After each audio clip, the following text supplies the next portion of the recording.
રાજકોટના આકાશમાં પતંગની સાથે ચોગા છગ્ગાની રમઝટ જામશે.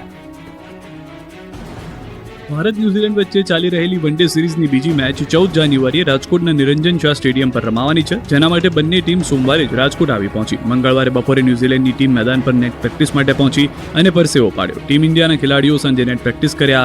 મેચને લઈને પોલીસ વિભાગ સતર્ક રહ્યું. પાર્કિંગ માટે કુલ 7 સ્થળો ફાળવવામાં આવ્યા. 5000 ફોર વ્હીલર અને ટુ વ્હીલર માટે વ્યવસ્થા કરાઈ. રાજકોટ જામનગર રોડ પર ભારે વાહનો પર પ્રતિબંધ મુકાયો. સ્ટેડિયમ તેમજ આસપાસ સીસીટીવીથી નજર રખાશે.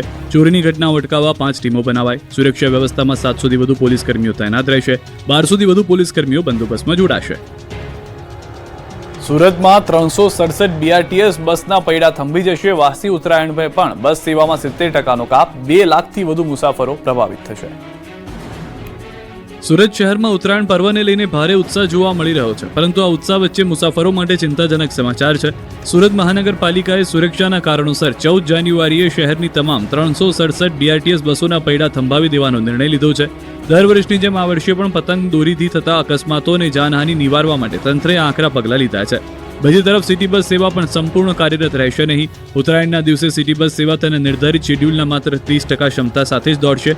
આ નિર્ણયને કારણે શહેરના લાખો નોકરિયાત વર્ગ અને સામાન્ય મુસાફરોને ભારે હાલાકીનો સામનો કરવો પડી શકે છે. વાસી ઉત્તરાયણના દિવસે પણ સ્થિતિમાં બહુ મોટો સુધારો જોવા મળશે નહીં, કારણ કે તે દિવસે પણ બસ સેવામાં 70% જેટલો કાપ યથાવત રાખવામાં આવ્યો છે. ઉત્તરાયણને લઈને પતંગ બજારોમાં સુરત પોલીસે કડક બંદોબસ્ત ગોઠવ્યો. ઉત્તરાયણ પર્વને લઈને સુરત પોલીસ એલર્ટ મોડમાં છે. ડબગરવાડ પતંગ બજારમાં કડક સુરક્ષા વ્યવસ્થા ગોઠવી દેવામાં આવી છે. ઉત્તરાયણ પર્વ નજીક આવતા જ સુરત શહેરમાં ચહલ પહલ વધી ગઈ છે. ખાસ કરીને પતંગ અને દોરીની ખરીદી માટે પ્રખ્યાત ડબગરવાડ પતંગ બજારમાં લોકોની ભારે ભીડ જોવા મળી રહી છે. આ ભીડ વચ્ચે કોઈ પણ પ્રકારની ચોરી, લૂંટફાટ કે અસામાજિક પ્રવૃત્તિ ન બને તે માટે સુરત પોલીસ સંપૂર્ણ એલર્ટ મોડમાં આવી ગઈ છે. ડબગરવાડ જેવા ભીડભાડવાળા વિસ્તારમાં અગાઉ ખરીદી દરમિયાન મોબાઈલ ચોરી, ખિસ્સા કાપુ જેવી ઘટનાઓ સામે આવતી હોવાથી આ વર્ષે પોલીસ દ્વારા ખાસ એક્શન પ્લાન તૈયાર કરવામાં આવ્યો છે. લાલગેટ પોલીસ સ્ટેશનના અધિકારીઓના માર્ગદર્શન હેઠળ બજાર વિસ્તારમાં દિવસ રાત સતત પેટ્રોલિંગ કરવામાં આવી રહ્યું છે. યુનિફોર્મમાં તેમજ સાદા વેશમાં પોલીસ કર્મચારીઓ તૈનાત કરવામાં આવ્યા છે, જેથી કોઈ શંકાસ્પદ તત્વો પોલીસની નજરમાંથી બચી ન શકે. પોલીસ માત્ર જમીન સ્તર પર જ નહીં, પરંતુ આસપાસના મકાનોની છત પરથી પણ સતત મોનિટરિંગ કરી રહી છે.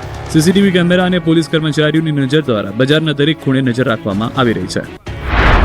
पतंग सी है जिंदगी आखिर कहाँ तक जाएगी, पतंग सी है ये जिंदगी आखिर कहाँ तक जाएगी, डोर हो या उम्र एक दिन कट ही जाएगी, डोर हो या उम्र एक दिन कट ही जाएगी. તો સુરત પોલીસે ઉત્તરાયણ માટે આકાશથી જમીન સુધી કડક સુરક્ષા ચક્ર ગોઠવ્યું છે. 260 થી વધુ અધિકારીઓ અને 2500 પોલીસ જવાનો સાથે વિશાળ બંદોબસ્ત ગોઠવાયો છે. 800 TRB, 1380 હોમગાર્ડ અને SRPની 5 કંપનીઓ તૈનાત છે. 150 ધાબા પોઈન્ટ્સ પરથી આધુનિક ટેકનોલોજીથી સીધું સુપરવિઝન કરાઈ રહ્યું છે. સીસીટીવી અને બોડી વન કેમેરાથી શહેરભરમાં સતત નજર રખાશે. PCR વાહન 112 સેવા અને બાઇક પેટ્રોલિંગ તાત્કાલિક મદદ માટે સજ્જ. તો ચાઇનીઝ દોરી સામે પણ પોલીસે લાલાંક કરી છે. અત્યાર સુધી 44 ગુનાઓ નોંધાયા છે. ઉત્તરાયણના ઠીક એક દિવસ પહેલા વાતાવરણમાં પલટો આવ્યો. તાપી જિલ્લાના વાતાવરણમાં પલટો આવ્યો. વહેલી સવારથી જિલ્લામાં વાદળછાયું વાતાવરણ હતું, ત્યારે ઉચ્છલ તાલુકામાં કેટલાક વિસ્તારમાં કમોસમી વરસાદ પડ્યો. કમોસમી વરસાદને કારણે ખેડૂતોમાં ચિંતા પ્રસરી, તો ભર શિયાળે વરસાદથી આસપાસના વાતાવરણમાં ઠંડક અનુભવાય. આ તરફ અમદાવાદમાં ભર શિયાળે ચોમાસા જેવો માહોલ સર્જાયો હતો. ગોદાવી રોડ પર અંડરબ્રિજમાં પાણી ભરાયા. અંડરબ્રિજમાં ગટરિયું પૂર આવ્યું હતું. ધોરાજીના મોટા ગુંદાળા ગામ પાસે અકસ્માત થયો હતો, જેમાં કારમાં જઈ રહેલું દંપતી ખંડિત થયું. ધોરાજીના મોટા ગુંદાળ ગામ નજીક અકસ્માત થયો. કાર રોડની સાઈડમાં ખાબકી હતી. કારમાં સવાર મિતાલીબેનનું મોત થયું. સુરેન્દ્રનગરના ધાંગધ્રા હાઈવે પર અકસ્માત થયો. બોલેરો પિકઅપ અને રિક્ષા વચ્ચે ગમકવાર અકસ્માત સર્જાયો. અકસ્માતમાં રિક્ષા ચાલક અને તેમના પત્નીનું મોત થયું. વાવ-થરાદમાં જોખમી સવારીનો વિડીયો વાયરલ થયો છે. પિકઅપ ડાલામાં ખીચોખીચ મુસાફરો સવાર થઈને જતા નજરે પડ્યા. પિકઅપ ડાલામાં ઘેંટા બકરાની જેમ મુસાફરોને ભર્યા હતા.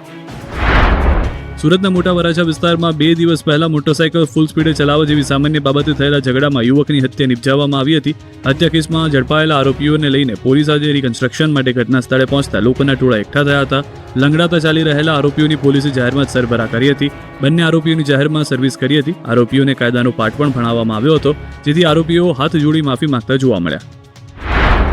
કચ્છના માધાપર ગાંધી સર્કલ પાસે તલવાર લઈને યુવાને ભય ફેલાવ્યો. મંદિરમાંથી તલવાર લાવી જાહેર રોડ પર ફરતો દેખાયો હતો. વિડીયો વાયરલ થતા પોલીસે કાર્યવાહી કરી. નવસારીના જલાલપુરમાં શિક્ષિકાને લગ્નની લાલચ આપી નાણાં પડાવ્યા. મનપસંદ પાત્ર સાથે લગ્ન કરવાની લાલચ આપી 2,12,000 પડાવ્યા. આરોપીએ સોશિયલ મીડિયા પ્લેટફોર્મ પર મેરેજ પ્રોબ્લેમ સોલ્યુશન નામની ફેક આઈડી બનાવી મોહમ્મદ બિલાલના નામે ફેક એકાઉન્ટ બનાવી સંપર્ક કર્યો હતો.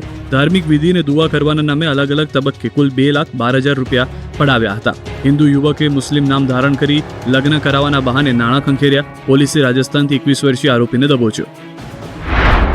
જૂનાગઢના માંગરોળના રાજકારણમાં ગરમાવો આવ્યો. કોંગ્રેસ અને આપના 16 સભ્યોએ નગરપાલિકા પ્રમુખ અને ઉપપ્રમુખ વિરુદ્ધ અવિશ્વાસની દરખાસ્ત કરી. વહીવટી અણાવડતના આર્થિક તંત્ર ખાડે જતા અને સભ્યોને વિશ્વાસમાં લીધા વગર નિર્ણયો સહિતના 8 કારણોસર અવિશ્વાસની દરખાસ્ત કરવામાં આવી.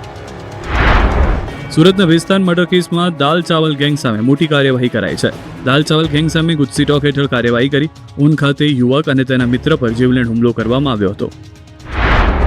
અમદાવાદના ખોખરા વિસ્તારમાં આવેલા મણિયાસાના વહાણવટી શિકોતર માતાજી મંદિર સંકુલમાં ઉત્તરાયણ નિમિત્તે માતાજીને અવનવા પતંગનો વિશેષ શણગાર કરવામાં આવ્યો, જેના દર્શન કરવા માટે વહેલી સવારથી જ ભક્તો આવ્યા હતા.